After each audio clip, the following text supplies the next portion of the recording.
একজন প্রবাসী দেশে যাওয়ার আগে তারা সুন্দর করে প্রিপারেশন করে একটা ব্যাগ গুছিয়ে নিয়ে যায়। এই ব্যাগটা পর্যন্ত এয়ারপোর্টে কেটে লুটপাট করে নিয়ে যায়। 5 বছর, কেউ 5 বছর, কেউ 6 বছর, কেউ 3 বছর, 4 বছর পরে দেশে যায় ফ্যামিলির জন্য অল্প কিছু সামান নিয়ে। একটা ফ্যামিলির মধ্যে মা বাবা, ভাই বোন, আত্মীয় স্বজন সবাই আছে, সবার তো মন রাখা সম্ভব না। অ্যাটলিস্ট 3-4টা মোবাইল ফ্যামিলির একটা পরিবারের মধ্যে লাগে। তো কয়দিন পর পরে এইসব আইন, এইসব নিয়ম কানুন প্রবাসীদের উপরে কেন রে ভাই? প্রবাসীরার উপরে কেন এই আইনগুলো করতে হবে? প্রবাসীরা কি তোমাদের টাকা পয়সা নিয়ে এগুলো করতেছে? তারা কষ্ট করে ইনকাম করে তারপরে তাদের ফ্যামিলির জন্য নিয়ে যায়।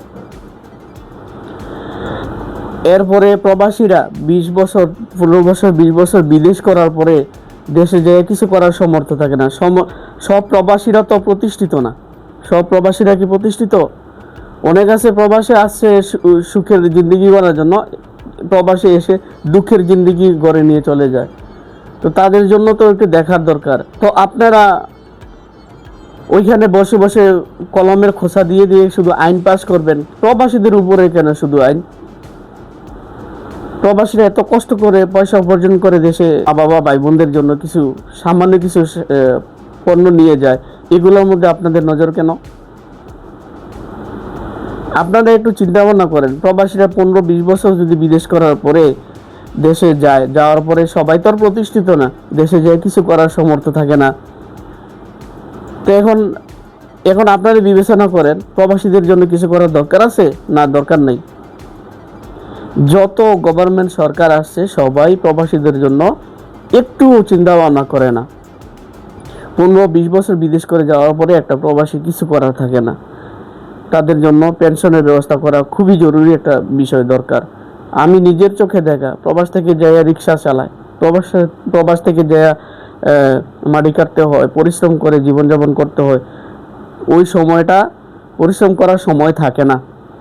প্রবাসীরা এত বছর বিদেশ করে যাওয়ার পরে শরীরে এত এনার্জি থাকে না। ইয়াং বয়সটা বিদেশ করলাম, শেষ বয়সে যে মাটি কাটলাম, এটা কি সম্ভব? সম্ভব না। তো এই জন্য সরকারের কাছে প্রবাসীদের অনুরোধ, রিকোয়েস্ট থাকবে, আপনারা প্রবাসীদের জন্য কিছু করেন, প্রবাসীদের দুঃখটা একটু বুঝেন। অ্যাটলিস্ট প্রবাসীরা যখন বিদেশ থেকে যাওয়ার পরে অল্প করে একটা ডাল ভাত খেয়ে যেন সুখে শান্তিতে ফ্যামিলি নিয়ে থাকতে পারে, ওই ব্যবস্থাটা করে দিয়ে যান। তো আমি ছোট্ট মানুষ, অল্প সংখ্যক কথা আপনাদের মাঝে শেয়ার করলাম। যদি ভালো লেগে থাকে শেয়ার করে দিবেন। এই প্রবাসীদের দুঃখগুলা ভাইঙ্গা মানে খুইলা বলতে গেলে দুঃখের শেষ নাই। প্রবাসীদের যে 19টা দাবি, এর মধ্যে 19 মিনিটও লাগে না এটা কার্যক্রম করতে। 19টা দাবি 19 মিনিটও লাগার কথা না কার্যক্রম করতে। তো এটা করব কে? সবাই তো দেখি ক্ষমতা আসার পরে যার যার স্বার্থ নিয়ে চিন্তা করে। কেউ তো প্রবাসীদের নিয়ে চিন্তা করে না। তো আমরা প্রবাসীরা সরকারের কাছে রিকোয়েস্ট করতেছি, আমাদের প্রবাসীদের জন্য কিছু একটা করেন, যেন প্রবাসীরা অ্যাটলিস্ট দেশে যাওয়ার পরে তাদের ফ্যামিলি নিয়ে সুখে শান্তিতে কয়টা ডাল ভাত খেয়ে যেন জীবনযাপন করতে পারে, ওই ব্যবস্থাটা অ্যাটলিস্ট করে দিয়ে যান। ডক্টর ইউনূস স্যারের তো আজীবন ক্ষমতায় থাকবেন না।